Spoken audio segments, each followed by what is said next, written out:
Certinho. Boa noite a todos, bem-vindos à atividade Inovação Social Urbana e Desenho de Processos Cívicos da Semana Acadêmica da Escola Politécnica 2022. Antes de introduzir os palestrantes, alguns avisos. Essa edição da SAEP 2022 é organizada pelos alunos e professores da Escola Politécnica e conta com o apoio da SENGE-RS, que é o Sindicato dos Engenheiros do Rio Grande do Sul. Os alunos filiados ao SENGE podem ter até 10% de desconto na mensalidade da Unicinos. Para quem estiver assistindo essa atividade de forma online, as horas complementares só serão lançadas com acesso do link através do portal de matrícula da SAEP na hora do evento. Essa edição da SAEP 2022 é muito emblemática, pois marca o retorno das atividades presenciais após 2 anos com atividades apenas remotas e por isso faremos uma reunião de encerramento para comemorar esse retorno, reencontrando os colegas no bar ao lado da Uniparque na sexta-feira. A entrada é franca e quem quiser aproveitar o churrasco que faremos no dia, pode acessar o link que eu vou colocar mais tarde no chat. O feedback de vocês sobre o evento é muito importante para nós e para os próximos eventos. Por isso, nos ajude respondendo o formulário de avaliação que também vai estar disponível no chat. Esse ano está rolando uma expedição para a Amazônia direcionada a alunos da graduação. Ela ocorrerá em fevereiro, março e julho de 2023 e se chama Expedição Amazônia 21, que também eu vou colocar o link ali no chat para todos poderem acessar.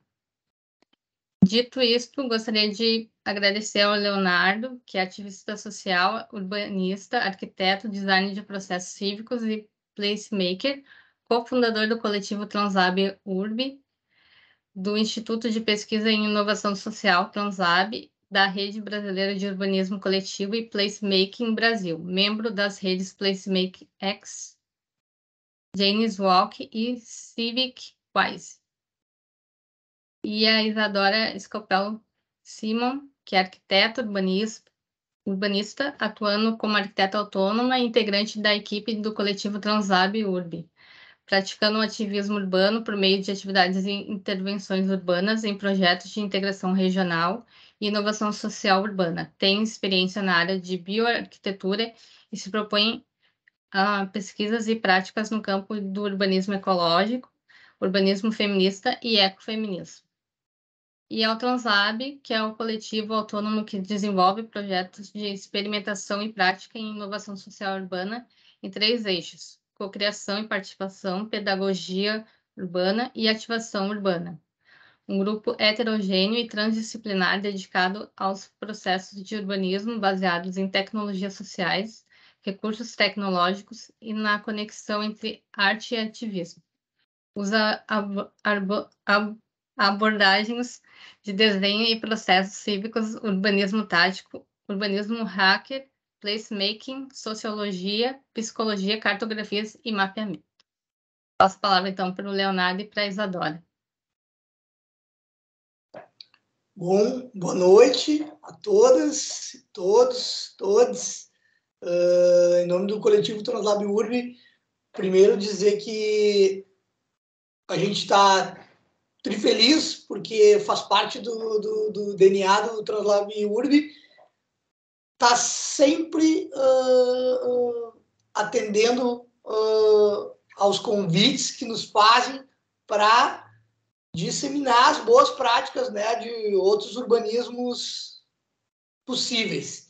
Então, agradecer mesmo, assim, que pessoas dentro da, né, que estão dentro da academia, né, formalmente aí, futuros colegas né, que estão ainda na construção ali da sua caminhada de graduação, ou mesmo quem está aqui participando e já está, sei lá, numa pós, no mestrado, no doutorado, enfim, pesquisa, a gente poder trocar é sempre uma oportunidade tremenda, deveria ter muito mais.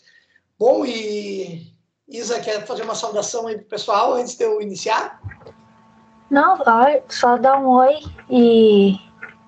E muito obrigado pelo convite e por também estar aqui, né, dentro de uma atividade da Unicinos, que da onde eu estudei, da onde eu vim também, né? E é isso aí, começa, depois eu falo, então. Boa, se tu não comentasse essa parte, eu ia falar, ó, a Isa é prata da casa. Bom, vou compartilhar aqui, me avisem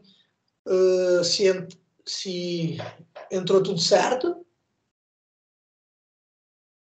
Tudo certo. Bom, então, versão,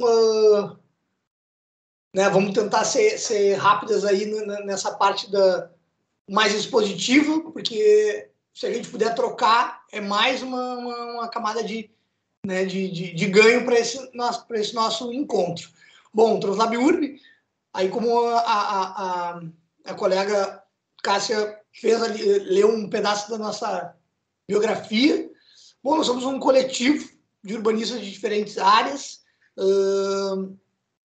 A gente iniciou essa caminhada, as datas são meio difusas, confusas, porque a pessoa vai fazendo e muitas vezes vê que iniciou algo, né? Se confunde. Então a gente fica entre meados de 2012, a gente já conseguiu encontrar artefatos no ano de 2012 que algumas de nós já estávamos atuando no que a gente já estava chamando dessa linha de atuação de cidade. Vale lembrar que, né, o Translab Urb inicia essa caminhada dentro do contexto de um laboratório cidadão de Porto Alegre, né, que foi o Instituto de Pesquisa e Inovação Social Translab, e a gente carregou, né, esse DNA da inovação social e focou nessa questão da URB. Então, a gente foi num ecossistema de inovação que tratava de vários temas, né? Basicamente, os laboratórios, a gente vai falar um pouco dos laboratórios na nossa apresentação, mas eles são essa tecnologia social que tem por objetivo ser esse hardware, né, para as pessoas se encontrarem, né, e desenvolverem, a partir da inteligência coletiva, soluções para os problemas cotidianos. E daí, no Instituto de Pesquisa e Inovação Social Translab, a gente foi né, se encontrando, né? Diferentes colegas já passaram, já estiveram no núcleo, hoje em dia estão na órbita. A gente aproveita para saudar todos os nossos colegas, né, Isa, que já passaram. Bom, rapidinho, o Translab Urb, né? Esse nome, o trans vem dessa questão, num primeiro momento, da transgressão, mudar um pouco as coisas, né? Como elas são feitas, como elas são vistas. Vem também de transdisciplinariedade, vem também de transparência, né? E o Lab é essa ideia radical da cidade enquanto laboratório, testar, né, trazer a metodologia científica para a vida cotidiana, né, ultrapassar os muros aí da academia, né, o que acontece no laboratório? Pensa a hipótese, faz o teste e aprende com erros e acertos. Então, um pouco isso estava no DNA. E o URB é essa conjunto de aventuras que todas nós passamos, né? A fruição dos nossos corpos coletivamente, né? Vivendo na urbanidade, né? Pro tudo que tem de bom e tudo que tem de ruim. E no sentido que um coletivo tem essa vontade, né? Eu acho que nem a missão a palavra, de o que a gente pode aportar com esses conhecimentos tão diversos de áreas que tentam tratar da cidade. E isso a gente fala sempre no plural, né, porque são diversas áreas. E está falando num contexto, né, de arquitetura e urbanismo, é legal para a gente expandir já, né, numa semana acadêmica politécnica, a gente já expande do que equivocadamente muita gente imagina, mas a arquitetura e o urbanismo é que vai tomar conta disso, né? Todas as áreas, todo mundo está envolvida de alguma produção de cidade. Bom, daí vamos avançando um pouco mais. Opa!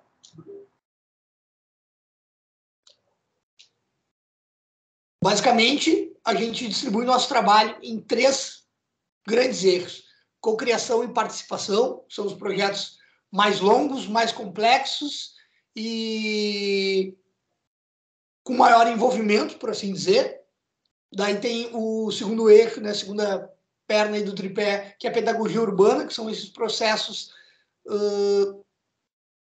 onde o que a gente está buscando é aquela transformação mais profunda naquelas pessoas que se envolvem, ou seja, vai além do objeto, do projeto, e sim os ganhos que acontecem no processo. E, por fim, o eixo da ativação urbana, que geralmente estão as experiências mais autorais do grupo, que são as nossas prototipagens, as nossas testagens. Talvez onde a gente bebe muito de outras áreas, né, como as intervenções urbanas, tal qual aí as nossas colegas que são das artes estão mais habituados a fazer, a gente traz um pouco para esse universo.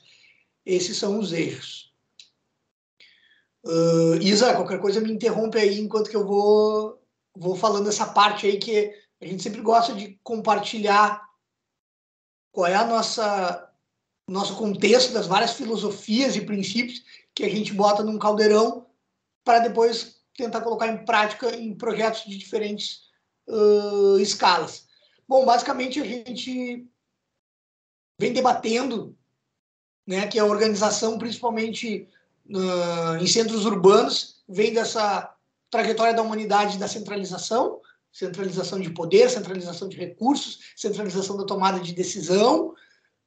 Num segundo momento, num estágio aí que vai evoluindo as relações, né, no ambiente construído, a gente começa a ter algumas experiências históricas de descentralizar isso, e aí vocês podem imaginar, tanto no nível de administração pública, né, as experiências de descentralização, mas também em níveis e escalas de outras organizações, né, entidades, sei lá, como as universidades, como elas se organizam, empresas, bairros, enfim, começa a surgir essas experiências de descentralizar, né, todos esses fluxos de tomada de decisão, de poder e recursos. Mas tudo isso tem uma questão utópica, né, que é o que a gente persegue. A gente persegue chegar, né, nessa construção de um ambiente construído que lide com os recursos, com a tomada de decisão, né, com o fluxo das pessoas de forma distribuída. Então, a gente se opõe, né, por assim dizer, a essas ideias pesadamente hierárquicas, verticalizadas, e tenta, né, a partir de muita metodologia científica, chegar nessa visão mais rizomática, que é esse terceiro esquema aqui, né, que é tem nós, tem lideranças, elas podem mudar, mas está todo mundo corresponsabilizado de alguma maneira. E para alcançar isso tem algumas abordagens, metodologias, filosofias, enfim, que eu vou citar rapidinho elas. Tudo isso está no escopo da inovação social. Inovação social o resumo seria entender como são as coisas, e por coisas eu quero dizer esses comportamentos todos, e que nos colocam assim dentro desse escopo de sociedade e propor uma forma diferente, ou seja, inovar essas relações. E dentro desse escopo ali a gente lida com sociedade civil, academia, administração pública, setor privado. Algumas dimensões que a gente tenta tratar através dos projetos do coletivo. O conceito do bem comum, né? Então, o que é coletivo, de desfrute da coletividade da sociedade, né? Entender isso na prática, né? O de uso comum, porque a gente fala muito o espaço público, mas como que isso é introjetado, né, nas posturas de todo mundo dentro da cidadania, né? O bem comum daquilo que é coletivo. A gente trata um pouco das ideias de pós-capitalismo, tem várias correntes de pensamento que influenciam também na produção de espaço, né, principalmente espaço urbano, né, na urbanização, né, outras maneiras que a gente pode fazer, né, a partir de percepções do que não anda funcionando muito bem, né, das discrepâncias, vai testando. Aí a dimensão da participação, né, como ciência, né, usando bastante produção coletiva aberta, né, de processos participativos. Aí também tem os princípios de transparência, né, a transparência enquanto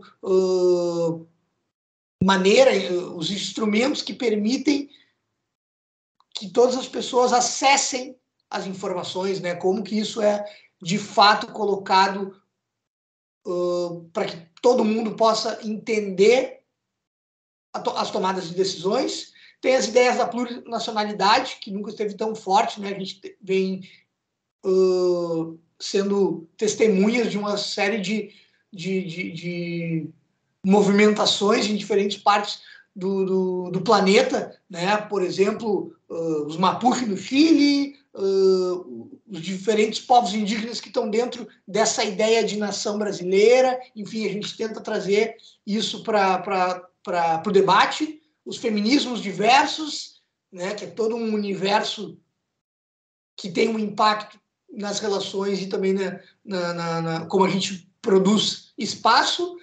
A tecnopolítica, né? A gente está vendo aí, principalmente em tempos de eleições aí pela escala global, né? Como que a política, a geopolítica está conectada com a tecnologia, né? Então a gente tem vários exemplos aí, como que a rede social, manipulação de dados, informação, enfim, todo esse universo. A dimensão do municipalismo, entendendo que muitas dessas teorias vão ser colocadas em prática nessa escala da cidade.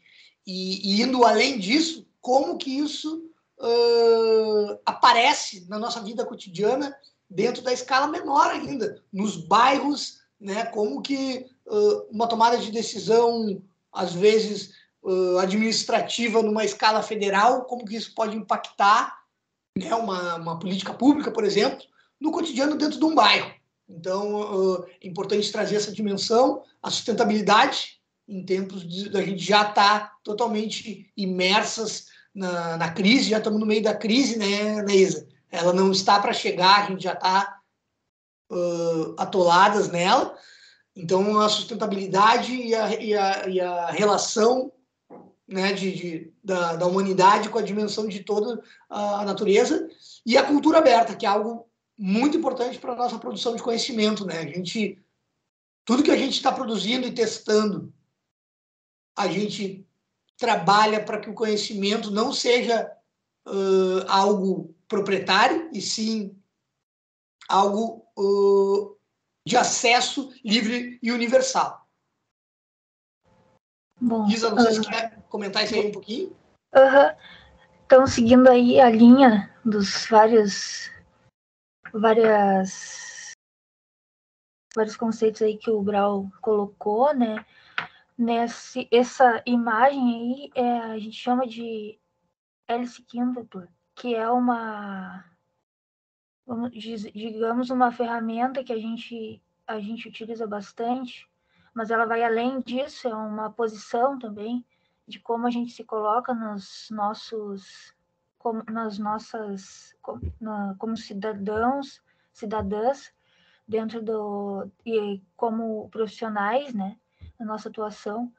E isso representa, no sentido da promoção aí da inovação social, os diferentes saberes e conhecimentos e as camadas que a gente tem que combinar num contexto de território.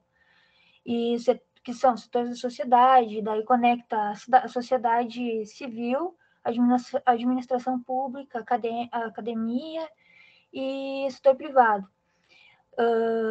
E isso tudo nesse contexto de território.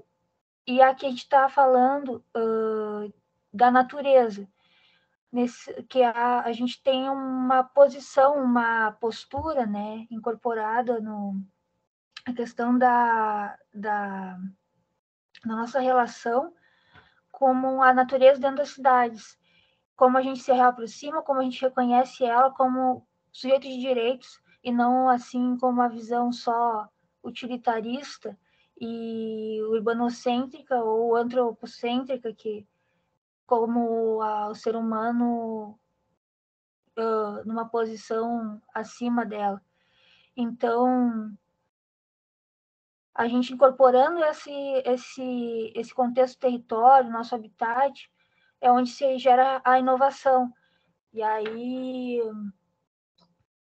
nos coloca, assim, nas atuações, frente aos desafios, às desigualdades, à destruição do planeta, às diversas crises e destruições, e todas essas formas e desigualdades que vão formando a cidade que a gente está hoje, né? E aí essa questão de divisão, de dicotomia, divisão sexual do trabalho, desigualdade, exploração, enfim, milhares de coisas. E resumindo, é uma ferramenta que a gente sempre está utilizando ela nos nossos trabalhos. Vai para a próxima. A gente considera também um filtro, né, Isa? Não é que pertencer a alguma dessas dimensões é algo estanque, assim, eu sou só da academia. A gente sabe que todo mundo é dentro de uma ideia de cidadania, todo mundo é sociedade civil, mas também, né, tu pode ter o teu papel que tu desempenha e tem potencialidade de influenciar mais nessa busca por tomada de decisão a partir de uma influência que tem da academia, ou se tu se coloca dentro da administração pública, ou mesmo do setor privado. Opa!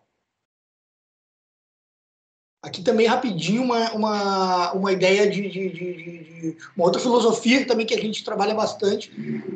Ali, quando a Cássia estava lendo as mini-bios, né, a gente faz parte de um monte de redes.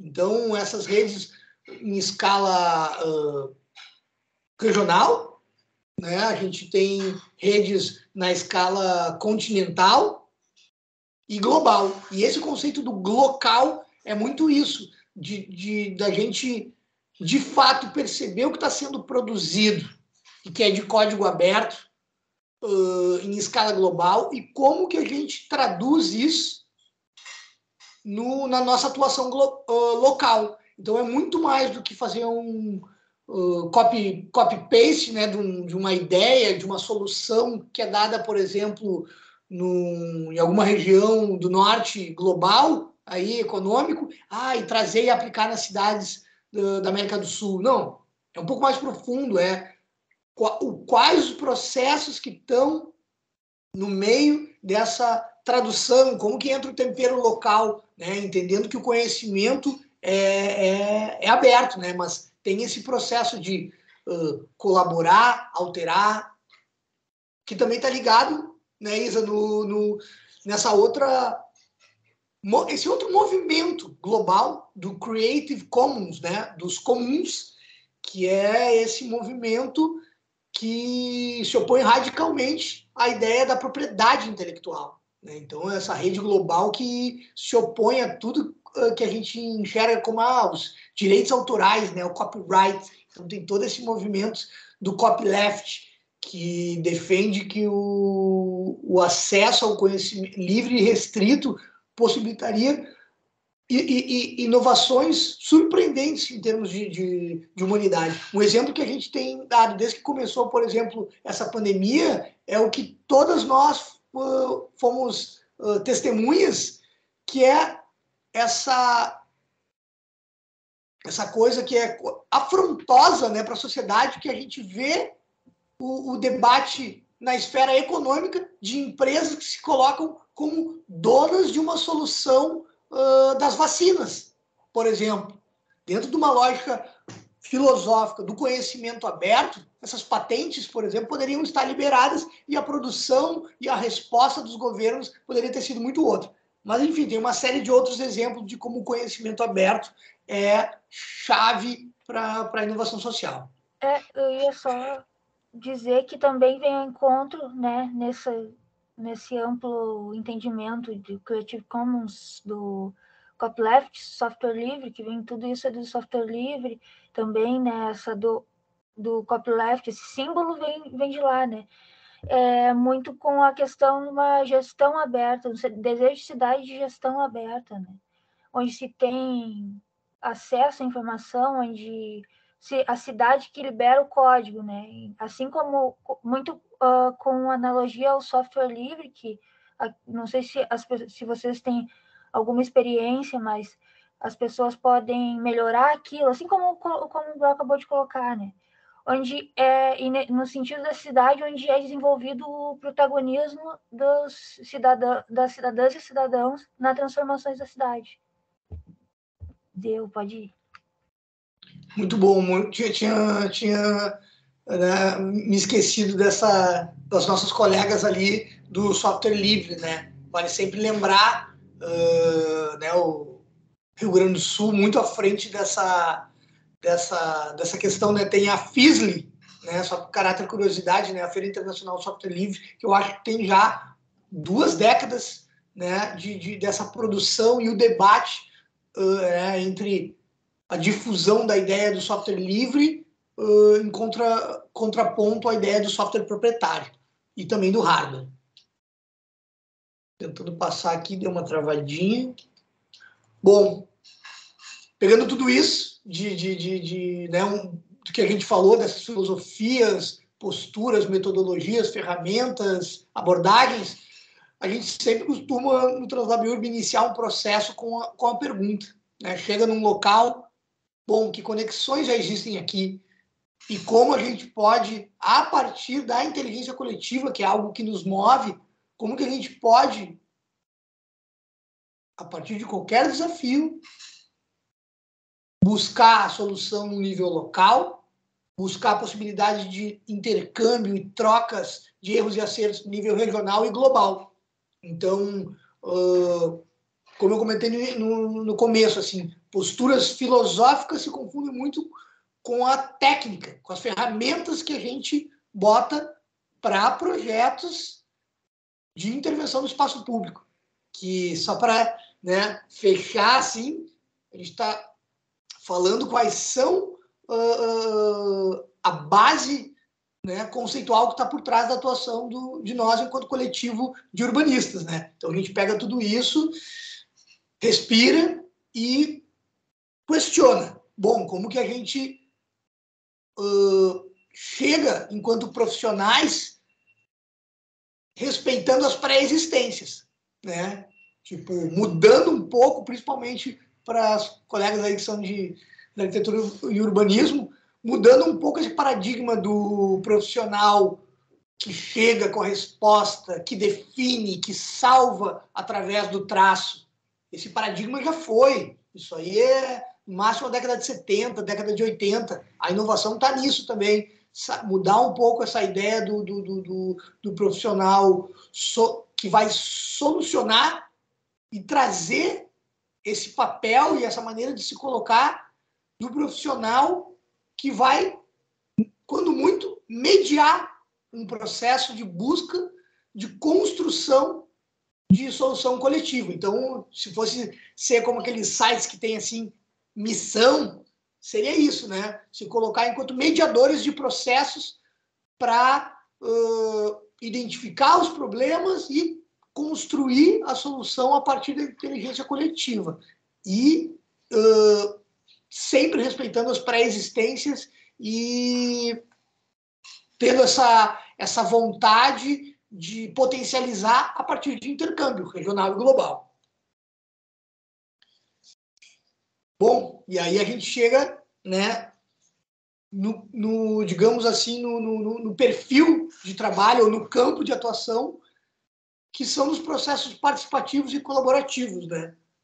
E para muitas colegas, isso é um pouco difuso, né? Talvez há ainda alguns vícios dentro da parte de formação profissional, principalmente na graduação, que quando passa por essa questão a maneira que é a produção de cidade, passa de uma maneira, quando passa um pouco superficial. Então a gente tem que se capacitar, geralmente depois, né, os profissionais e suas trajetórias pessoais também vão construindo né, buscando essa emancipação profissional para entender, olha, como que eu vou produzir cidade a partir de uma ideia diferente de solucionar no software, solucionar desenhando, como que começa a projetar essa participação. Isa, não sei se quer colaborando ali. Não, essa frase aí exemplifica dessa questão de a gente não é só o envolvimento na questão em questões assim como processos de consultivos. Acho a participação um pouco é mais que isso, né? As pessoas elas têm uma escala assim de além de formular as perguntas, né, elas têm uma autonomia junto aos espaços de governo, digamos. Não é o que acontece, né, aqui no nosso contexto, porque não existe uma outra relação, mas é isso, é um processo que não se apresenta de forma linear, né? Tá? E tem esses diferentes graus de intensidade, de escala, duração, e também é um espaço também de isso muito que o Brau colocou dessa posição às vezes que acontece muito de técnicos decidirem, ou é quem está lá na administração pública, não importa o que, mas tem aquela posição de as pessoas, ao contrário de acontecer o que geralmente acontece, essa produção de cidade que a gente tem, mas de as pessoas, elas têm, elas são especialistas na cidade, e elas, como protagonistas da construção de cidade, né, formularem as suas próprias perguntas antes de ter uma resposta, né? Não sei se tu quer. E fazer uso, isso é a conexão, isso é um termo muito importante que está aqui escrito, a inteligência coletiva, né? É isso? É esse conjunto de saberes das pessoas. Fazer uso disso, da importância para isso. Do ponto de vista técnico mesmo, né, de atividade profissional, tem que existir essa vontade, né, de buscar as ferramentas que vão possibilitar o acolhimento das ideias das pessoas, entendendo que a cidade é esse fenômeno super complexo e a gente pode manter. Tem um momento que é uma encruzilhada. Manter o que historicamente é feito de cima para baixo, ou a gente pode começar a cada vez mais aprimorando as possibilidades técnicas, né, de desenhar essas ferramentas. Também é metodologia científica, também é processo projetual, só que ao invés de estar projetando ali a coisa física, né, a edificação, né, o desenho da praça, da caixa da rua, é desenhar esse processo de acolhimento de ideia, entendendo que as pessoas, muitas vezes, falam... a gente pode entender como idiomas diferentes. O idioma altamente técnico, bom, algumas pessoas falam esse idioma, assim como algumas pessoas falam o grego, assim como outras pessoas falam, sei lá, mandarim. No técnico acontece a mesma coisa, mas a gente parte de um entendimento de dar 2 passos para trás, que, bom, se eu vou entrar num território, digamos, uma periferia, para tentar buscar uma solução para algum problema do cotidiano dessas pessoas, eu não posso sair propondo. Como que eu escuto a expertise que as pessoas têm, em primeiro lugar, de conviver e lidar com esse problema. E daí a gente vai tirando as pistas, né, como a Isa colocou. Não é convidar, como infelizmente está em voga, né? A gente vê muito a palavra participação, só que uma coisa meio midiática, cooptada, né, por questão de mídia, ou um uso meio...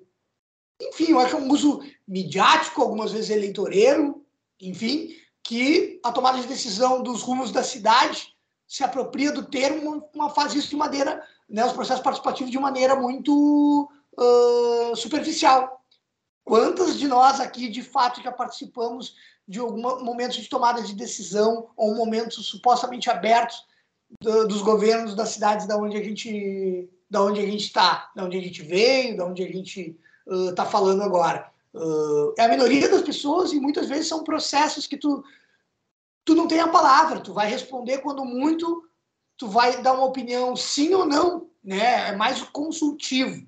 E dentro disso tem muita produção científica sobre isso, né? A gente gosta de citar sempre a escada da participação. Tem colegas de diferentes áreas que se dedicam carreiras inteiras às ferramentas, a entender como que de fato a gente pode obter os melhores resultados, ao invés de simplesmente convidar as pessoas para responder, para escolher entre respostas pré-estabelecidas para uma pergunta. O que a gente trata aqui no Translab Urb é convidar as pessoas para formularem as perguntas que vão ser respondidas juntas. E daí saem as soluções cotidianas. Bom, daí tem os desafios, né? Como qualquer atuação profissional, né? Quando que a gente aplica os processos coletivos? Será que para tudo é coletivo? Bom, nesse praticamente década de atuação, a gente foi entendendo, né, através de erros e acertos, e também compartilhando com colegas de outras realidades aí no globo, né, seja realidades latino-americanas, do norte global, enfim, a gente foi entendendo. Acho que o processo coletivo é ok a gente entender que nem tudo se presta a ser aberto e ultra participativo, mas sim a gente tem que ter essa sensibilidade. Um exemplo muito clássico é, bom, a gente consegue usar a inteligência coletiva nos momentos de levantamento de dados, mapeamento de agentes. Tem etapas, estágios que se prestam à participação, mas talvez a decisão técnica ali, projetual, bom, quem não tem os instrumentos, aí se resguarda a uma pessoa que tem essas habilidades técnicas. E está tudo certo. É essa mediação que vai fazer a diferença da qualidade, né, desse momento de abertura, né? Então, ali, a gente coloca que, geralmente, isso parte do tecido social, né? Os bairros querem decidir alguma coisa, a administração pública, algumas delas têm essa sensibilidade, mas, no final das contas, a gente sabe que envolver todos os atores sociais, como estava naquele diagrama lá da hélice quíntupla, tem um potencial para conseguir melhores resultados. Rapidinho aqui, a gente está finalizando essa parte teórica e a gente quer compartilhar com vocês alguns exemplos, né, práticos. Afinal de contas, como é que a gente aplica isso? Mas, antes de chegar em exemplos de projetos, aqui é um print do nosso site, né, já fica o convite para vocês irem lá, translaburb.cc. A gente, dentro do paradigma, né, dessa transparência e conhecimento aberto, todas as metodologias que a gente vem desenvolvendo e que elas são vivas, né? Elas nunca estão prontas, a gente vai disponibilizando. Então fica o convite para vocês baixarem, lerem, aplicarem, remixarem, fazerem o uso que vocês entenderem dessa produção de conhecimento, que é, na prática, a gente abrindo, né, as nossas experiências, entendendo que isso é inovação social. Talvez uma pessoa que pegue a nossa metodologia, bota um temperinho, arruma alguma coisa e isso fica mais adequado para a realidade dela, seja de escala, de cultura, enfim, a gente sabe que o potencial de intercâmbio é o que pode elevar assim, a qualidade de uma decisão técnica, né? De uma metodologia. Bom, então a gente, né, separou aqui os nossos projetos em 2 tipos, né? Os que chegam em diretrizes, que é o que a gente estava falando, muitas vezes nós, enquanto urbanistas de diferentes áreas, que atuamos nos territórios, né, nas escalas dos bairros, das ruas, das praças, enfim, dos espaços públicos, a gente tem projetos que são focados no processo e a gente chega em diretrizes, que depois a gente entrega ela para as pessoas diretamente envolvidas, sejam os governos locais, sejam a cidadania, né, o tecido social, as comunidades. E também tem os exemplos, né, dos nossos processos que chegam na solução executiva. Então, a gente tem algumas experiências que a gente vai compartilhar com vocês que tem um encaminhamento mais tradicional, entre aspas, assim, que chega em projeto, executivo, obra, civil, assim, tem a materialização mais palpável das soluções coletivas. Eu só ia... esses aqui, eles estão focados naquele eixo da participação e da cocriação, né? A gente não exemplificou os de ativação urbana. Tem ativação urbana, tem pedagogia, mas esses são focados nesse eixo que a gente chama de participação e cocriação. Vai lá. Bom, então os processos que chegam até diretrizes, que é essa dimensão de o projetista não fazer obra, né? Que isso também é bem algo, né, que precisam ainda, a gente nota uma quebra de paradigma para muitas colegas, assim, tipo, sim, projeta, mas é uma dimensão de chegar em política pública, chegar em outra dimensão de produção de espaço. Rapidinho aqui, essa é uma imagem de um projeto que se chama Laboratório Urbano Efêmero. Essa foi a edição de 2018, no Centro Histórico de São Luís, no Maranhão, né, região nordeste do Brasil, do Complexo dos Galpões Santo Ângelo. Não sei se o pessoal está familiarizado, mas essa região é patrimônio da Unesco, né, patrimônio da humanidade, patrimônio nacional, estadual e municipal. Tem toda essa questão histórica, né, da expansão ultramarítima aí da época colonial dos franceses. Então tem uns conjuntos arquitetônicos que são desse momento aí colonial, que teve essas experiências aí da época, então, coroa francesa. Isso tornou esse conjunto do centro histórico de interesse patrimonial, só que a realidade contemporânea, né, foi levando esses territórios para um estágio de abandono bem avançado. Então, em 2018, a gente teve o desafio, né, recebeu esse convite por parte da Prefeitura de São Luís e do BID, né, o Banco Interamericano de Desenvolvimento, de produzir alguma atividade. Eles não sabiam muito bem o que eles queriam, mas eles queriam envolver a população, principalmente a população do entorno desse complexo de galpões, para que ativamente as pessoas que vivem no entorno tivessem diretamente envolvidas com o que a gente pode fazer com esses galpões que estavam em estágio de abandono avançado. Como vocês podem ver, isso aí é um estágio que a gente conseguiu dentro da metodologia do laboratório, que basicamente é convidar as pessoas para ter uma experiência imersiva dentro do local que nós estamos discutindo. Então, a gente colocou luz, a gente limpou, a gente fazia uma extensa programação, né, que era uma maneira da gente conseguir produzir o que a gente chama de camada sensível, sonhos, desejos e vocações que a população do entorno tinha para esse lugar. E isso depois a gente transforma em 3 camadas de diretrizes que a gente passava para o governo local depois seguir com o processo habitual, né? Que geralmente, né, nos espaços públicos no Brasil, assim, e as edificações, tem essa lógica de abrir os concursos de projetos e abrir as licitações de execução. Então, essa é a forma como, geralmente, as grandes intervenções públicas são feitas no país. E a inovação social aqui foi produzir essa camada de informação participativa. Então, a gente ficou um mês, praticamente, dentro dos galpões, através de testagem na prática, a gente foi criando 3 camadas de diretrizes. Diretrizes espaciais, né, arquitetônicas para o espaço, diretrizes de usos e programação e, por fim, diretrizes de autogestão desses espaços.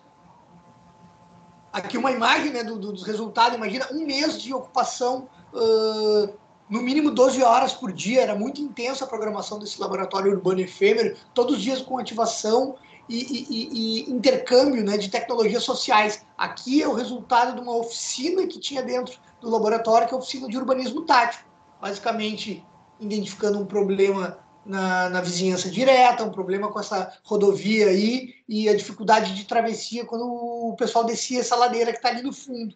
Então, muito aprendizado no processo e a questão da mão na massa fazendo essa ideia de pertencimento, né? Isso aqui é uma foto no dia né, posterior à intervenção, que foi feita numa madrugada, e na hora o pessoal já identifica e já começa a usar. Aqui algumas imagens também das ferramentas, né? Então, atividade de pedagogia urbana, né? Muitos convites, recebendo todos os atores sociais, as faculdades, os colégios, né? Secundarista, ensino médio, educação básica infantil, né? Abrindo para artistas, né? Estratégias diversas de convocatória, né? Para fazer as pessoas irem até aquele local. Aqui uma ideia de contexto para vocês entenderem. Era aqui nessa parte, não sei se dá para ver o cursor, mas é aqui, né, centralizado para essas 2 chaminés, um complexo de galpões aqui, eram 5 galpões, e um pátio, mais ou menos 5.000 metros quadrados, né, Isa? Essa área desse eu não lembro. Mas, sim, aí são 5 galpões aí, a gente trabalhou focar, assim, tinha um ali que estava com alguma estrutura que a gente não poderia utilizar, mas a gente fez testagem no que a gente conseguiu, né? Naquele momento, testar esse espaço aberto, tem uma galeria que funciona ainda lá, também tinham moradores, então tem esse galpão que está em ruínas aí, que a gente usou bastante, estava ali cheio de mato, teve esse como o Brau colocou, a gente foi feita a limpeza e foi interessante também. Aqui a cidade de São Luís, ela tem o centro histórico, uma ponte, tem a parte nova que eles chamam, né? E muitas das pessoas aí, quando a gente foi, né, buscar esses diferentes, divulgar o que estava acontecendo, fazer essa estratégia de comunicação para que diferentes públicos viessem para o laboratório, teve a questão de que algumas pessoas nunca tinham ido para ali, não conheciam e difícil era eles atravessarem a ponte para chegar até o centro histórico. Então, teve esse um ponto positivo de reconhecimento, né, desse lugar que está ali, tá? Super localizado com conexão com as universidades, institutos, também governo, a questão dos modais. Aqui tem uma baita de uma estação de ônibus que é bem à frente, enfim, inúmeras relações ali com o bairro Desterro também, né, que é atrás. E é isso, acho que vai para o próximo. Boa. Caráter, informação. A gente está falando isso do final de 2018. A gente conseguiu entregar esse relatório com essas diretrizes a prefeitura, para o governo local, em parceria com essa instituição internacional de fomento. As coisas são lentas, né, no Brasil, os tempos são difíceis, mas a gente sabe que andou o processo de licitação, foi contratada uma empresa do Paraná, e a gente teve um encontro com eles, né, e com elas, né, com os profissionais lá, e ficou acordado que eles teriam que fazer uso das nossas diretrizes também no seu projeto, ou seja, dar conta, né, dessas diretrizes construídas com a população, e a gente soube que eles finalizaram o projeto e está em andamento a licitação da empreiteira que vai executar esse projeto. Então, por mais que esteja lento, teve um processo de super burocrático. Agora a gente teve essa pandemia também que acaba atrasando muito dessas coisas, mas está em andamento um processo de inovação social dentro do modo de intervir no espaço público. A gente garantiu que as ideias de grande parte da população fossem parte do processo de tomada de decisão. Então, por mais que o tempo seja não imediatista, né, que seja médio a longo prazo, a gente está levando essa inovação. Foi o mais longo processo participativo para esse entorno de interesse patrimonial aí da história da cidade de São Luís. Então, a gente fica muito feliz e segue acompanhando. A gente espera que logo iniciem as obras. E aí, né, nesse contexto de... Pode passar que eu vou continuar e já começo nesse outro. Dentre as informações, tantas informações, né, na nossa atuação, a gente vai pensar a partir de uma atuação em projeto, a questão do arquiteto que faz projeto, é mais um conjunto de informações junto com as diretrizes do patrimônio, assim como as ambientais, etc., todas legais. Então, mais uma camada de informações, né? Essa imagem daí é uma... A gente fez é o laboratório urbano efêmero, só que em Campo Grande. E aí foi no ano de 2019.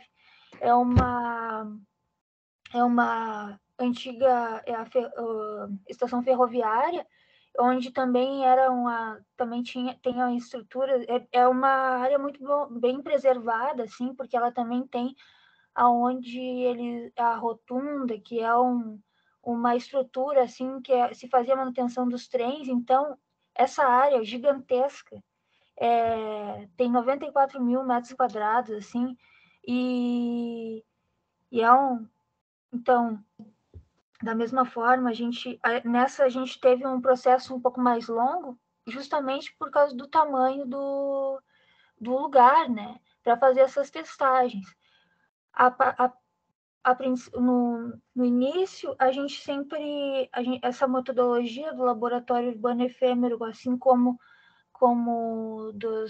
da cocriação de diretrizes para território de interesse público, elas são adaptadas sempre ao contexto. A gente vai agregando, acoplando mais ferramentas. Então, aqui vocês podem ver que a gente tem a estratégia de comunicação, também foi feita lá, alguns encontros, teve inúmeras atividades, aqui com as crianças, também reconhecendo o território.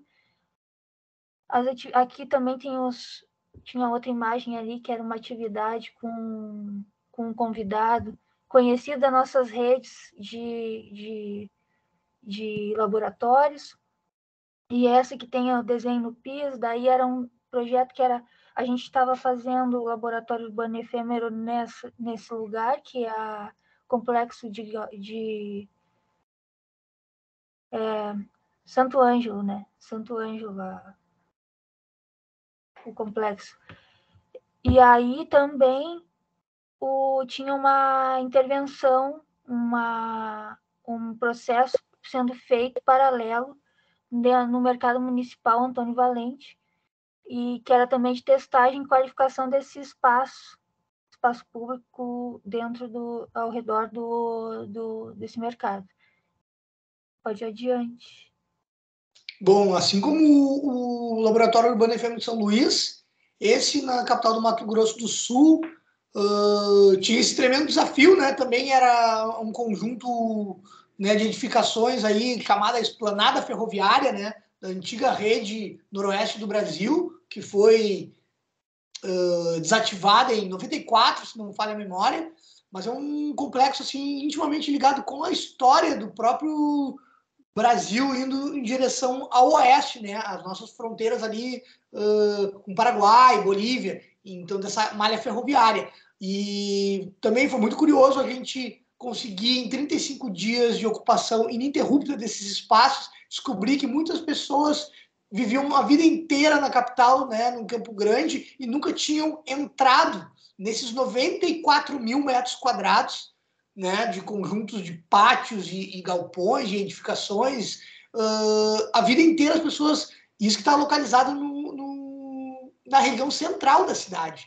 Então era o simples processo de abrir as portas já era inovação. Então a gente está falando de pessoas com 20, 30 anos que nunca tinham entrado, né? E esses espaços eles ficam carregados de um monte de estigma e cabe a metodologia dos laboratórios urbanos efêmeros desmistificar, né, os medos, ali está abandonado, ali só tem drogado, enfim, uma série de coisas que surgem nas cidades e convidar as pessoas para juntas pensarem os futuros possíveis para este local. Essa foto é uma ferramenta que é muito mais que uma reunião. Ela é um mapeamento de projetos existentes, que ele ajuda a fazer uma coisa que é intangível, mas ele ajuda a fortalecer o tecido social. Basicamente, é uma noite onde o pessoal se inscreve e tem 7 minutos para apresentar um projeto, né, de interesse cultural, artístico, da economia criativa, e a gente promove que as pessoas vão reconhecendo talentos e ideias que tinham na sua cidade, na sua vizinhança. Isso começa a promover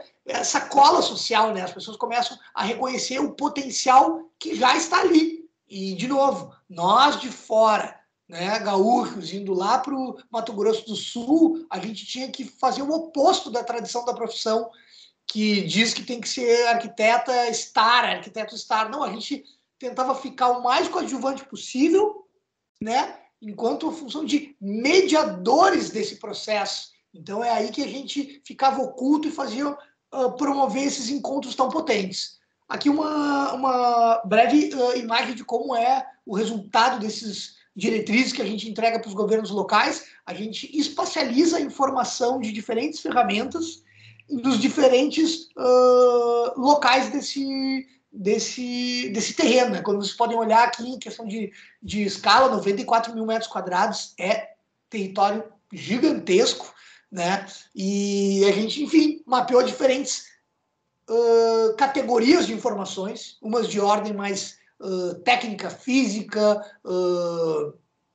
e questões de uso, questões de percepções, enfim, toda sorte de informações para pautar rumos de propostas projetuais para a ocupação, que aí depois, assim como o outro exemplo de São Luís, passa por aqueles estágios. Concurso de projeto, depois licitação para empresa que vai executar. Mas qual é a grande pulo do gato? É que as informações, camada sensível de desejo, sonhos e vocações construídas junto à população, seja parte das informações que projetistas e governos têm que usar para a tomada de decisão final. E a gente também é importante dizer, ali está representado no diagrama e tá com algum, pelo menos ali tem alguns agrupamentos, mas não é só assim como os agrupamentos que a gente faz quando a gente organiza essas diretrizes que resultaram do processo, não são só dados que são um projeto de desenho de espaço público vai resolver. Tem muitas coisas intangíveis que vão além desse projeto, né? E aí tem outras questões que, como políticas públicas, como questões de autogestão que vai aí para a cargo da administração pública que vai gerir esse espaço, etc. várias camadas também de envolvimento nesse projeto aí, que vai além de uma solução de desenho. Vai lá. Aqui rapidinho também, exemplo, né? Se gera muito dado. É uma possibilidade de profissionais de urbanismo de diferentes áreas abraçarem a complexidade do uso de dados, né? A gente fala muito em dados abertos, Big Data, né? A geração que mais lida com informação, mas como trazer isso para a tomada de decisão de espaço público. Então, a gente usava, enquanto urbanistas, formulários online, porque durante 35 dias de atividade ininterrupta, mesmo assim, numa população, numa capital estadual, nem todo mundo conseguiu ir até as atividades, né? Então, a gente abria uma possibilidade de participar à distância. A gente entendia a origem desses dados, né? Dissecar eles, perfil de gênero, perfil de faixa etária, uma série de maneiras de categorizar, entender e decifrar informações, né? Abraçando a complexidade. E, por fim, uma coisa muito importante que a gente vem trabalhando é, dentro da lógica da pedagogia urbana, a gente entende que tem uma questão de a justiça precisa ser feita. Sob o ponto de vista que falar de plano diretor, planejamento urbano, desenho urbano, uma série de linguagens técnicas, eles vão deixando as pessoas de fora. A maioria da população não acessa esse idioma técnico. E a gente entendeu que toda vez que a gente acaba um processo, assim como a gente entrega um conjunto de dados e informações altamente técnicas, diferentes categorias de profissionais podem dar conta, através do audiovisual a gente consegue humanizar, porque a linguagem do cinema, a linguagem do documentário, a linguagem audiovisual, ela é universal. Então a gente sempre faz dois relatórios. Um que é nessa linguagem do audiovisual, que a gente consegue ver quem são, quem foram essas pessoas, quem vivenciou aquilo, e a gente traduz informação técnica para essa linguagem do audiovisual. Então, como a gente tinha comentado no início, a transdisciplinariedade está presente em ter colegas nativos aí da comunicação para fazer essa necessária tradução, porque a gente está falando de espaço público, a gente está falando de tomada de decisão e a gente tem que entender linguagem, acessibilidade, linguagem também é criar essa possibilidade de justiça. E aí tem funcionado nesses últimos anos com muita potência, né, quando a gente de fato tem essa versão acessível de toda essa complexidade produzida num processo participativo como esse. Eu ia também complementar que essa acessibilidade também é importante na hora de propor essas ferramentas. A gente tem uma caixa de ferramentas, digamos, que a gente chega nos lugares e vai adaptando, e isso é super importante, porque ali a gente exemplificou o formulário online, mas a gente tinha outros conjuntos, porque nem todo mundo vai acessar um formulário. Então, a gente tinha os físicos com uma fichinha super simples, uma conversa, tinha momentos que as pessoas chegavam lá para contar histórias, conversar. Então, isso é super importante, essa acessibilidade também na nossa coleta de informações e camadas também. Aqui, rapidinho, um exemplo, né? Vira publicação, assim como está em formato digital, vira essa publicação em formato mais editorial, né? Mais livro, assim. Aqui está um exemplo dos dois laboratórios que a gente acabou de mostrar. E, rapidinho, a gente pula para a gente estava falando ali, projeto 2018, projeto 2019, daí nós todas fomos atravessadas pela dura realidade da pandemia.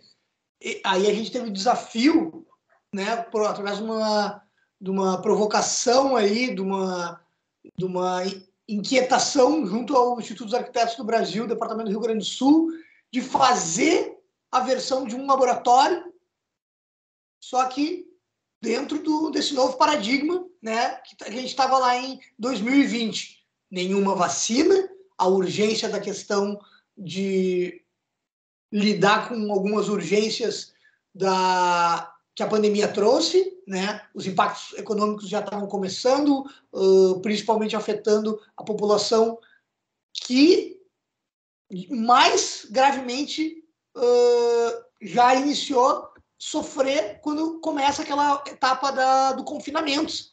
Então, aí em 2020, se vocês buscarem na memória, a gente teve alguns perfis de pessoas que têm a sua produção muito ligada no dia a dia, né?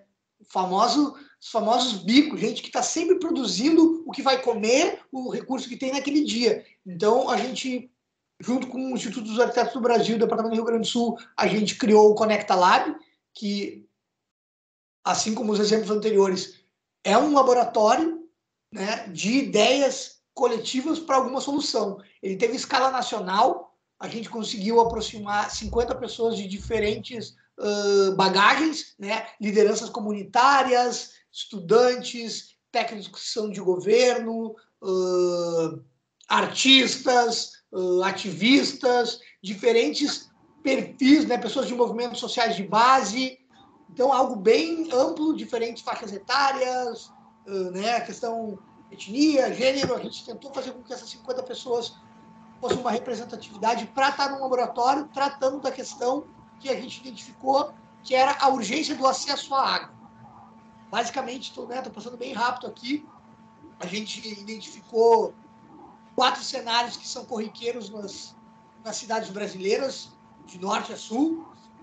Né, o cenário que é a falta de água em bairros consolidados, tem o cenário que é a falta de água nos espaços públicos, aí tem um cenário que é a falta do acesso à água nesses territórios, né, que geralmente são as ocupações, né, as vilas, enfim, essas habitações ditas informais, e, por fim, o cenário da dificuldade do acesso à água nessas zonas rururbanas, né, nessas áreas verdes que ficam, que têm esse comportamento rural, mas estão próximas demais dessas urbanizações. Então, a gente identificou esses cenários e começou a pensar, através das ferramentas digitais, tentando lidar com isso que a Isadora comentou, que é a dificuldade da breca digital. Nem todo mundo tem computador de mesa, nem todo mundo tem Wi-Fi. A gente testou algumas coisas, como algumas lideranças, por exemplo, lá do interior do Piauí, participavam, a gente teve que botar dados no telefone dela, pessoas que participavam com áudio, porque não tinha computador de mesa. Montava um grupo, uma equipe com pessoas que somavam aí, por exemplo, pessoas que têm um computador e têm uma habilidade de desenho. A gente foi fazendo grupos bem mistos para cada grupo atuar num dos cenários, ou seja, deixando de lado a ideia competitiva, porque cada um tinha uma solução para um cenário diferente, para o acesso à água, né? Acesso universal, teve todo o debate, enfim, que o laboratório promoveu de maneira muito urgente. E eu estou falando de uma aventura de 8 dias para produzir soluções a partir da inteligência coletiva com as limitações do ambiente digital. 8 dias foi o laboratório ali, é o exercício com as pessoas participantes, né? O processo, claro, foi um pouco maior porque a gente teve todo o planejamento, depois foi gerado um material que a gente também disponibilizou dessas informações todas aí que foram produzidas. Exato, um laboratório de mais ou menos 3 a 4 meses, né, entre pré-planejamento, daí tem esses 8 dias de intensa produção nessas plataformas diversas digitais e depois um processo de decupagem para chegar num guia de soluções coletivas para a questão do acesso à água, né, nas realidades brasileiras dentro desses 4 cenários. Aí a gente já fez a segundo Conecta Live, na verdade, que não está aqui, né?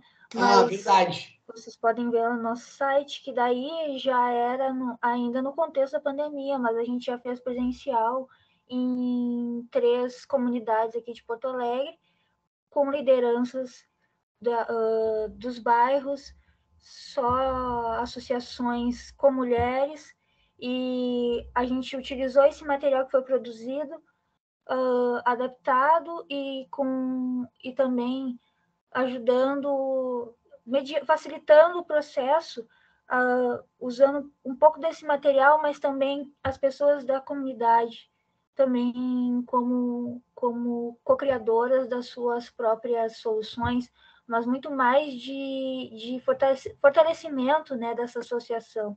Então, teve um foco entre como estava o estado da associação, assim, juridicamente, ou a formação, organização delas. Em resumo, é isso. Mas sempre focado na questão do abastecimento de água, que diferentes formas atingem essas diferentes comunidades que a gente fez o trabalho, que foi no final do ano passado. Acho que agora vai para o... Boa, Isa, bem lembrado. Busquem lá a Conecta Lab 1 e 2, né, que é um produziu o guia e o outro testou o guia em comunidades, né? Bom, aí rapidinho, para a gente ter um tempo de poder ver se alguém tem alguma pergunta, alguma troca, a gente vai rapidamente passar exemplos de projetos nossos, né? A gente selecionou alguns, que aí sim a gente, enquanto coletivo, chegou numa solução e na execução dessa solução. Bom, rapidinho também, linha do tempo, seu laboratório Hacker Ativista Urbano, que foi no Brooklynzinho, não sei se todo mundo está familiarizado, mas é um baixio de viaduto próximo ao campo central da URGS, no centro de Porto Alegre. Bom, é uma região ali que fica perto da perimetral, meio que se formou uma espécie de ilha, mas está bem central, mas sofrendo um descaso por parte do poder público, assim, por muitos, muitos anos. A gente desenvolveu um laboratório que ia ter como mote a questão da cultura, desmistificar a cultura hacker, que basicamente tem essa filosofia de entender um sistema e atuar de dentro para fora. Então, a gente cruzou o pessoal de hardware e software livre, aproximou um grupo de pessoas para 32 horas intensas de trabalho, identificar o problema, pensar uma solução que usasse programação de software livre e uso de sensores e hardware livre, propor alguma solução e intervir no espaço. Então, aqui tem algumas imagens desses processos, né? Então, em 32 horas bastante intensas, tinha uma parte mais de teórica, capacitação, depois uma parte de criação dessa solução coletiva, criar esse protótipo e fazer a intervenção. Vocês podem olhar depois com calma no nosso site, mas basicamente, aqui está pequenininho, mas tem ali essa passagem, basicamente era uma passagem muito perigosa, mas que era muito lógica para trabalhadoras, estudantes, muita gente pegava isso que era o melhor caminho para chegar nas estações de ônibus, né, nos horários de pico, assim, e isso estava abandonado. Então a gente pensou uma solução que ao mesmo tempo traria luz, chamaria atenção, teria o uso de sensores, basicamente, né, foram 14 metros de fita de LED RGB, comandadas por um sensor que está naquela caixinha centralizada. A intervenção foi feita por esse grupo que teve a experiência de coletivo pela primeira vez, ou seja, foi sem autorização, foi vivendo a lógica da intervenção urbana tal qual é no grafite, tal qual é nas intervenções artísticas. Isso fazia parte da experiência. Dentro desses sensores, ele também produzia dados. Ele fazia a contagem do número de pessoas, né? E a gente tinha um registro, né? Um backlog para gerar dados, para depois ir falar com a prefeitura. Olha só, passam tantas pessoas por dia, os fluxos de pessoas são esses, e a cor, enquanto arte, tinha muita relação com o despertar, né, dessa região e todo mundo que é afetada de alguma forma. Essa foto é muito emblemática porque essa iluminação pública que está ali, ela surge misteriosamente depois que isso tomou as redes lá em 2017 e as pessoas começaram a falar sobre essa intervenção. Então, já provocou uma resposta da administração pública. Muita gente falava que ia ser vandalizado, foi ao contrário, a população de rua que morava ali e mora no baixio desse viaduto tomava conta, eram verdadeiras guardiãs dessa obra. Ela realmente se desfez com o tempo, né, com chuva e tal, mas foi uma experiência bem importante para nós, um protótipo né, pensado, criado e executado por um grupo, né, que nunca tinha tido essa experiência de solução coletiva. Rapidamente, a gente tem outra experiência. Isa, quer falar esse rapidinho? Pode ser. Esse no contexto aí da lei dos parklets, quando começou, né, dentro na cidade de Porto Alegre. Então, aqui é o Locals Only, né, que foi quem veio em direção ao Translab Urb com a ideia, né, desse espaço. Ali, não sei se você... É na Cidade Baixa, agora não é mais Locals Only, mas na Cidade Baixa, na Sarmento Leite, onde tem onde era o bar. Então, eles vieram de encontro com o Translab Urb com uma ideia, né? Sabendo do processo que o Translab Urb faz. E aí foi aplicado com as metodologias de cocriação, junto com os vizinhos, o pessoal que trabalha no bar, convites estratégicos para os moradores, isso tudo para criar coletivamente, cocriar o que seria depois, posteriormente, o parklet. Aí também teve entrevistas, né, Brau? E, a princípio, esse espaço, o parklet, depois tu me complementa se eu esqueci alguma coisa. O parklet continua lá, agora não é mais locals, mas o parklet permanece e tem toda uma dinâmica não só de espaço público, mas como ferramenta de conexão, como um espaço de conexão com os vizinhos, como um lugar para trocas, né, de livros, estante de livros, de trocas, enfim. Aí foi a imagem da inauguração do parklet. Basicamente foi um processo que a gente, nesse período aí, em 2019, desembarcando essa lei dos parklets, né, a partir da lei de parklets inovadora de São Paulo capital, né, na prefeitura durante a prefeitura do Haddad lá, teve um manual super impactante, né, principalmente no universo da arquitetura e urbanismo, assim, e essa tradução para a realidade de Porto Alegre, a gente temia que a extensão de calçada na frente dos estabelecimentos, né, de serviço, bares e restaurante, seria utilizada simplesmente como uma extensão desses bares e restaurantes. Então a gente pensava assim, que ruim vai ser que os caras se apropriem de espaço público, exigindo que a pessoa tenha necessariamente que consumir, né? Como, infelizmente, são a maioria dos parklets na cidade. E essa experiência já nasceu com esse alerta. Que dispositivos a gente é capaz de trazer para tornar, nas palavras das próprias pessoas que participaram desse processo, não um parklet, mas uma mini praça. Essa extensão funcionava muito além do horário comercial do bar em questão, porque tinha esses dispositivos. Como a Isa falou, estante de troca, a horta vertical e mobiliário, mais importante, mobiliário fixo e não vinculado ao mobiliário, às mesinhas e cadeiras do bar. A gente abraçou a ideia que sim, existe população de rua, é possível que alguém durma aí, e isso faz parte da realidade. Assim como as lixeiras ficavam ali e os murais de comunicação também eram entendidos como mobiliário urbano. Passar mais um aqui rapidinho. Posso falar? Então, vamos dizer que na mesma lógica, não sei se vocês conhecem, aqui já é no bairro São Geraldo, ali no 4º distrito,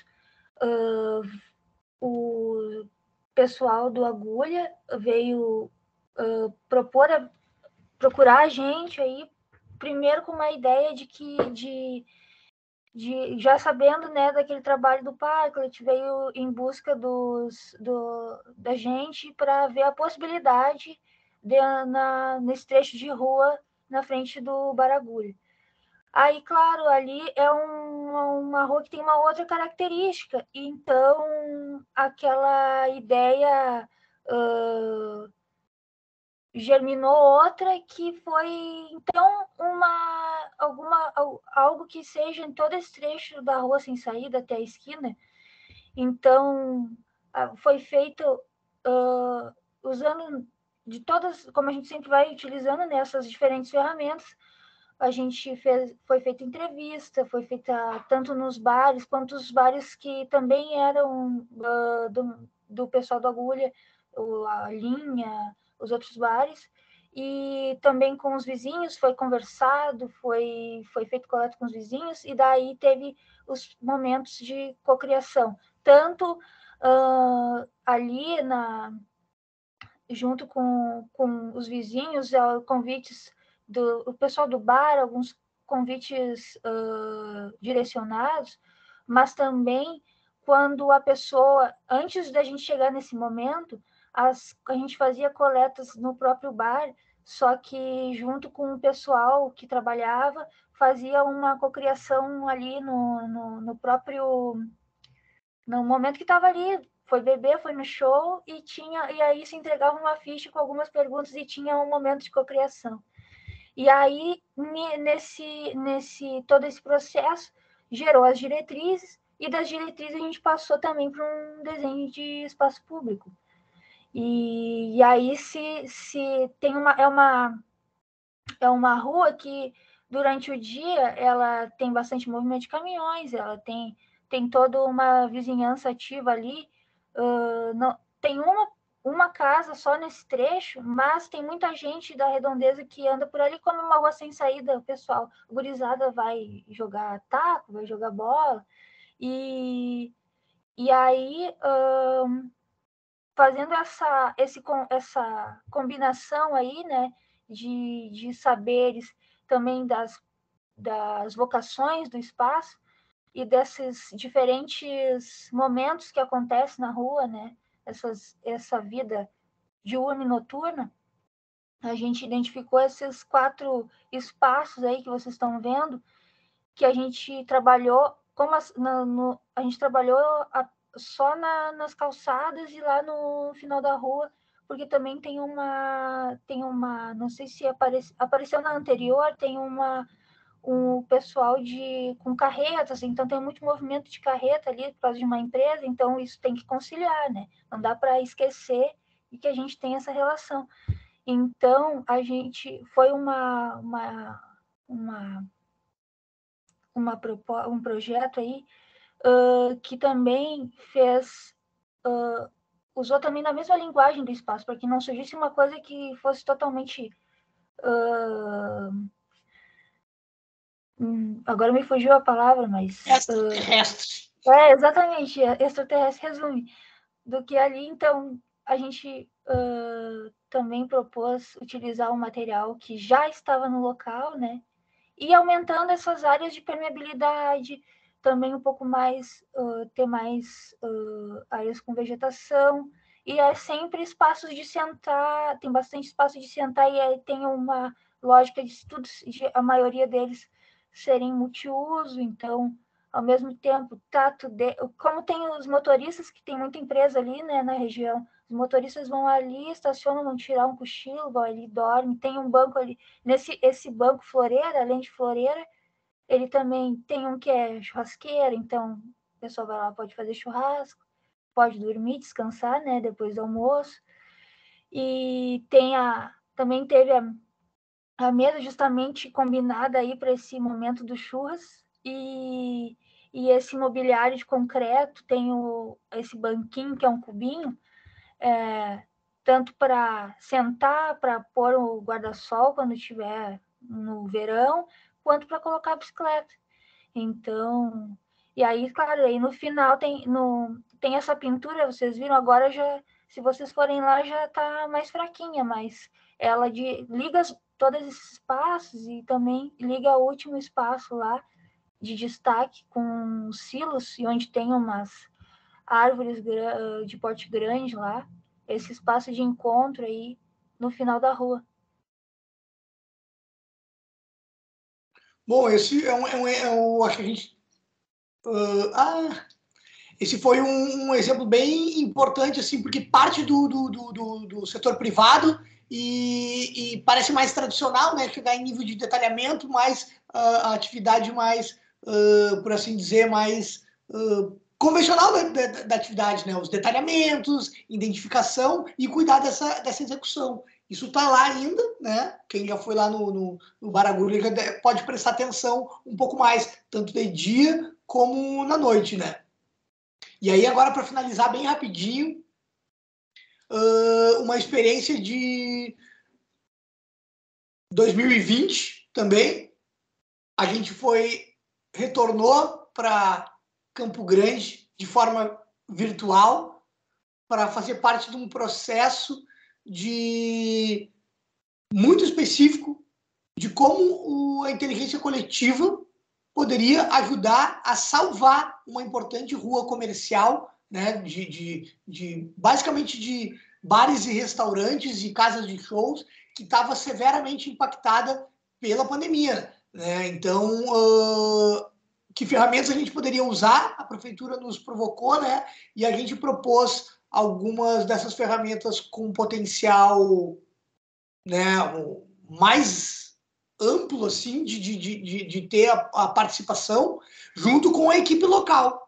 Então, não teve viagem, né, durante a pandemia. A gente tinha uma equipe local que fazia essas entrevistas em profundidade, que ia mapeando as questões dessa importante rua que se chama Corredor José Antônio, no centro, né, da capital do Mato Grosso do Sul, em Campo Grande.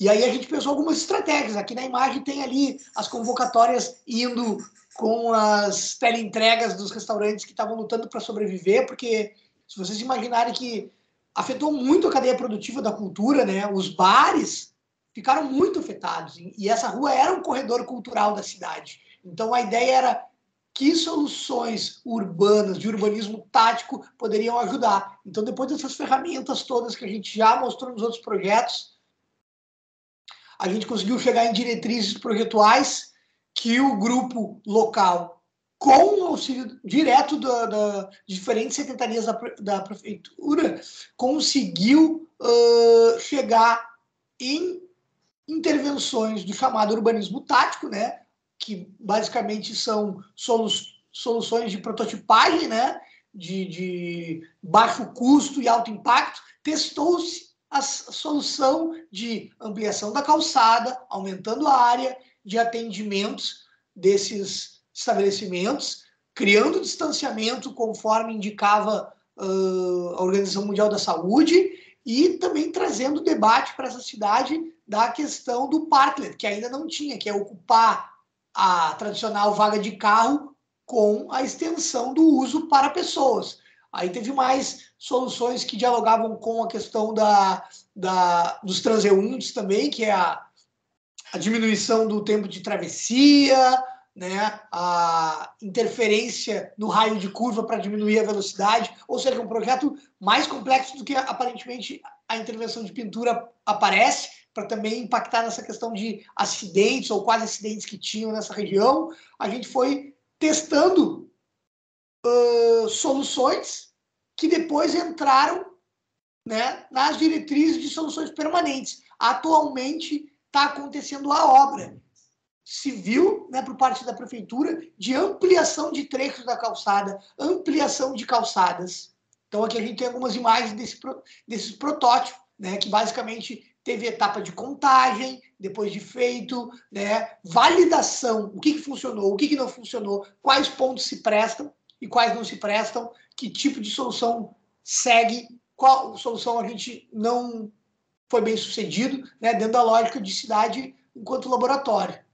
E aí a gente encerra e estamos aí, eu acho que, né, desculpa tanto tempo de apresentação, mas é uma vontade de compartilhar os nossos projetos e fica aberto, né, Isa, para perguntas, observações. Palavra com quem quiser aí falar alguma coisa conosco.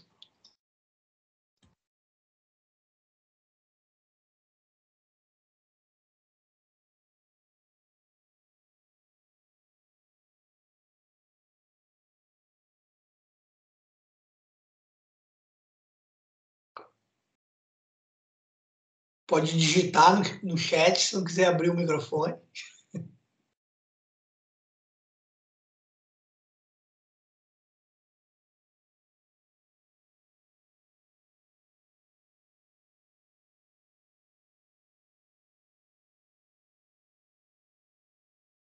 Eu tenho uma pergunta. Como que as demandas chegam?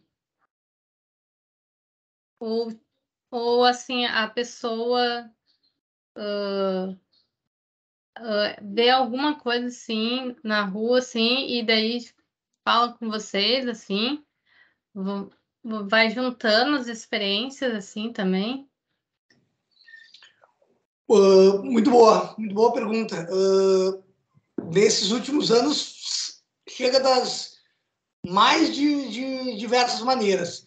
Posso te dar um exemplo, assim, na escala local, né? Por exemplo, o Agulha e toda essa debate, né, da capital gaúcha, do quarto distrito, bares, umas antigas zonas características industriais, chegou na gente depois de chegar até ele, né, a solução dada lá na Cidade Baixa, tradicional bairro boêmio. Olha que processo legal, não foi um parklet feito solução de escritório, como muitos colegas fazem parklet, né? A gente propôs algo diferente. Então foi assim, o resultado positivo de um projeto abriu para outro, muito similar do que tá no mercado. Embora a gente não se coloque enquanto escritório, assim, mas teve essa questão, um projeto puxa o outro. Os laboratórios já foi mais em função do nosso pertencimento dessas redes internacionais, né? Da gente, nós somos bem ativos, né? Nesses encontros, nessa questão de produzir conteúdo, porque às vezes tu não está projetando, mas tu está produzindo algo que a gente faz bastante, uma metodologia. Então a gente está trabalhando naquele limbo entre projetos que a gente está produzindo. Então, tu vai criando uma redes de contato. Então, o pessoal do Banco Interamericano de Desenvolvimento, que tem um departamento, né, são lá de Washington e trabalham né, com a nossa região, né, América Latina inteira, bom, identificou que a gente trabalhava com ferramentas que teriam a ver com que eles estavam trabalhando junto aos governos. Então, tem essa triangulação. A entidade de fomento internacional aproxima a gente não gosta muito, né, Isa? Mas os consultores do governo local. Então, tem essa triangulação. E, por fim, uma outra maneira que tem bastante é a gente identificando oportunidades. Então, os editais, né? Tem cada vez mais editais nessa área da intervenção no espaço público. Daí é mais concorrência. O cara vai lá, faz a proposta. Não é tão similar ao concurso de projetos, porque às vezes os editais necessitam outras categorias de informação. Mas também tem essa lógica de tu estar correndo atrás da oportunidade de executar o teu projeto. Mas são essas três maneiras, né? Tradicional, mais de mercado, pertencer a essas redes e ter uma produção intelectual sobre um tema, e, por fim, correr atrás. Essa última que tu colocou, por exemplo, os 2 Conecta Labs. O primeiro foi a partir do IAB, né, que proporcionou com recursos, e foi, como a gente está sempre em contato, né, e aí na segunda, o Conecta Lab 2, daí já foi inscrever o Conecta Lab 2 como projeto, e aí foi no edital, como o Brau colocou. E aí foi um recurso do CAL, entidades. Foi para entidades, né? Isso, bem lembrado. É o Conselho de Arquitetura e Urbanismo do Rio Grande do Sul que abre essas editais, né? Daí a gente propôs, olha, etapa 2 desse projeto aqui. Então, enfim, eu não sei quem tem já familiaridade com essa linguagem, mas geralmente se fala muito no ambiente de arquitetura dos concursos. Talvez o edital é uma outra dimensão, né? É uma concorrência entre os nossos pares que estão propondo o projeto, mas tem uma característica um pouco mais diferente do projeto. Tu tem que demonstrar domínio de outras etapas, como, por exemplo, proposta conceitual, a questão administrativa de verba pública, né? Tem que mostrar por tabelas, por cronogramas de gasto, de equipe, que tu sabe dar conta dessa verba pública, da prestação de contas, para executar aquele objeto ali que tu propôs. Às vezes o concurso vai só o nosso melhor de ideia, né? De projeto, as pranchas, os 3Ds e tal. O edital, às vezes, te exige uma envergadura de habilidades maiores.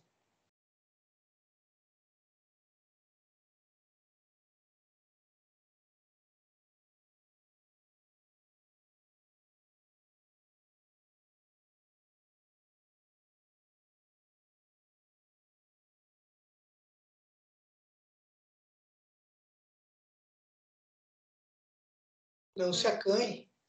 Não se acanhe.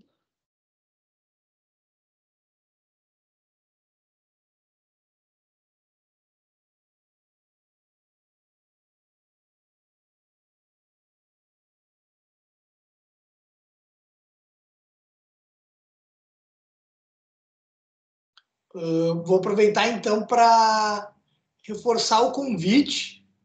Acho que a Cássia deve ter compartilhado os links, né? A gente procura ser bem...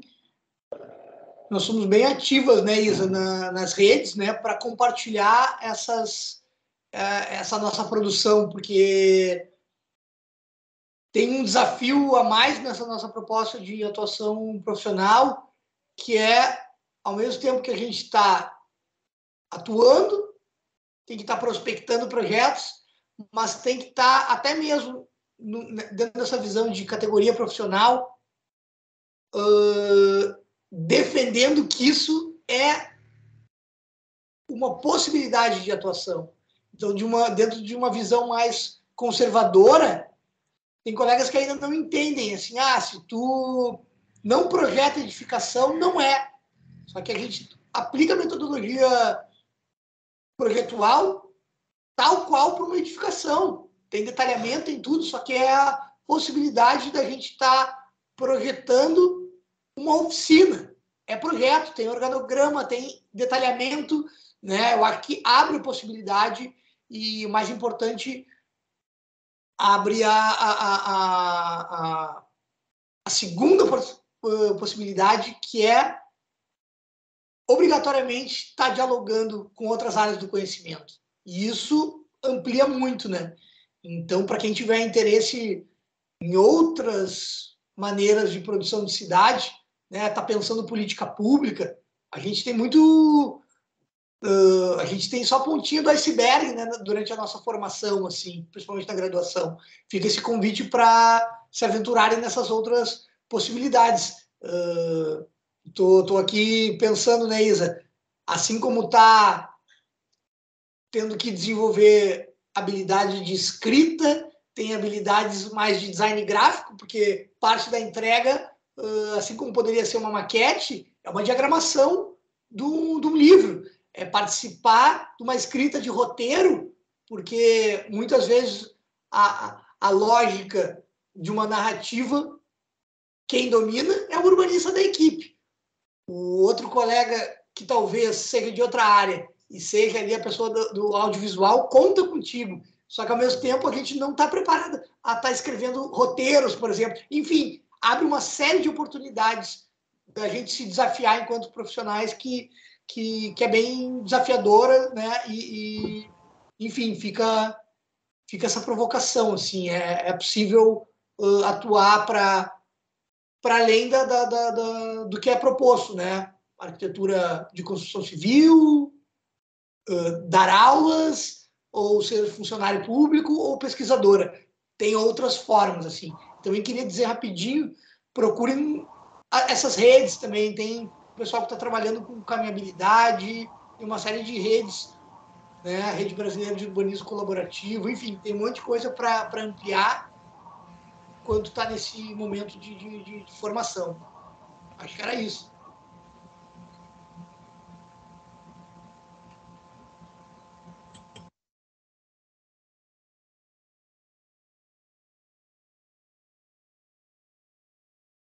Eu vi essa fala e eu pensei assim, quais assim, vocês já enfrentaram algum perrengue, alguma coisa assim difícil, assim, de, de executar mesmo, assim?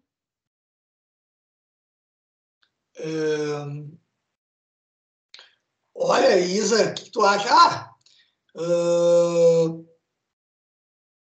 Um exemplo.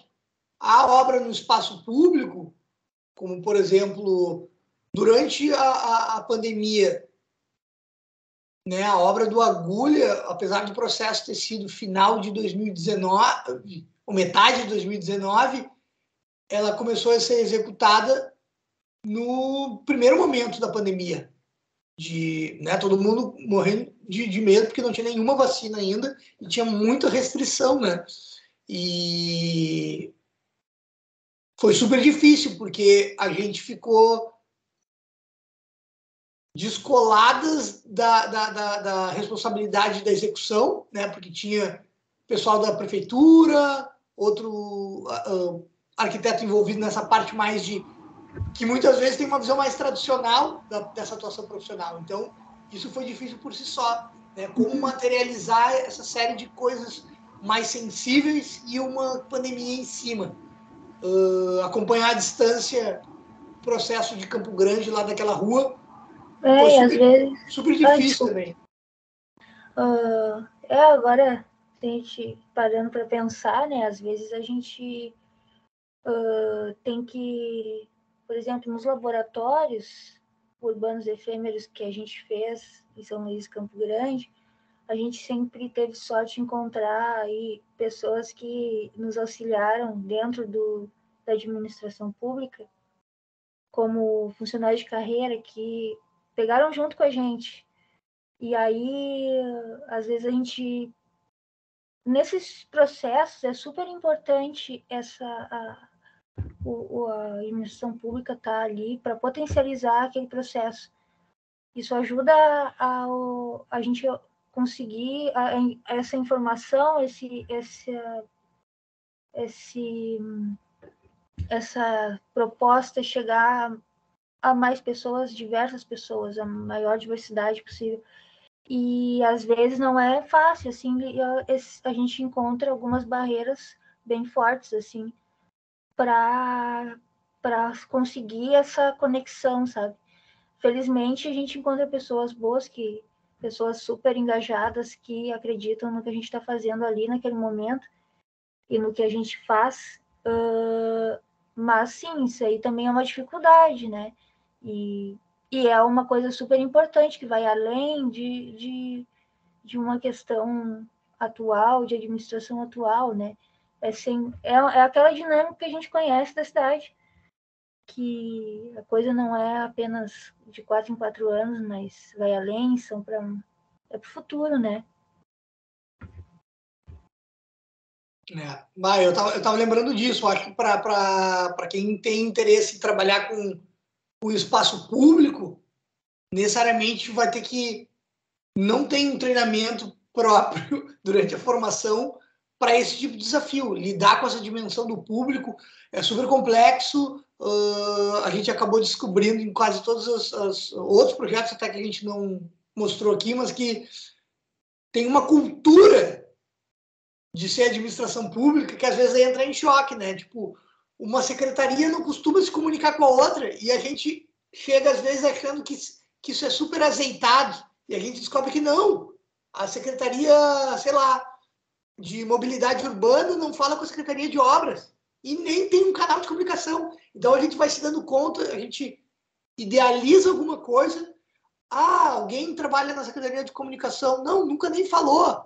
E a secretaria, sei lá, enfim, todas as divisões que podem ter, né? A secretaria de urbanismo regularização, não sei o quê, não fala com a de trânsito, que não fala com quem faz reparos. Ou seja, tu começa a descobrir que é uma teia muito mais complexa, né? E a gente tem que estar tentando fazer essa inovação social. E como fazer com que as pessoas estejam dispostas de mudar a forma com que elas vêm fazendo, às vezes, há muito tempo, né? Então, isso também é bem desafiador, né? Que as pessoas se proponham a abrir para outras maneiras, né? É isso, eu acho.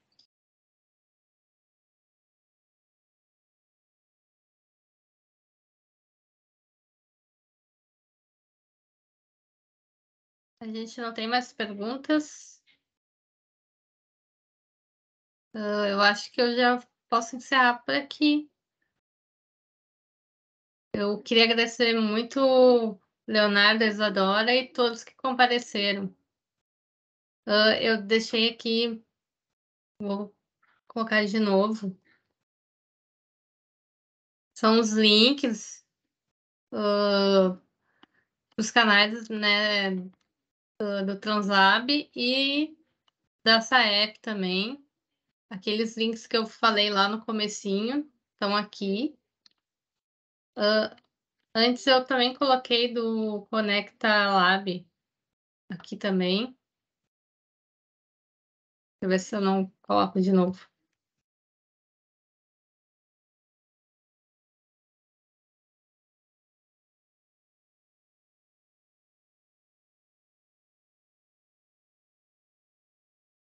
Muito obrigada a todos. Leonardo, Isadora e a todos que compareceram. Vou parar a gravação. Tchau, tchau, pessoal. Tchau. Obrigada.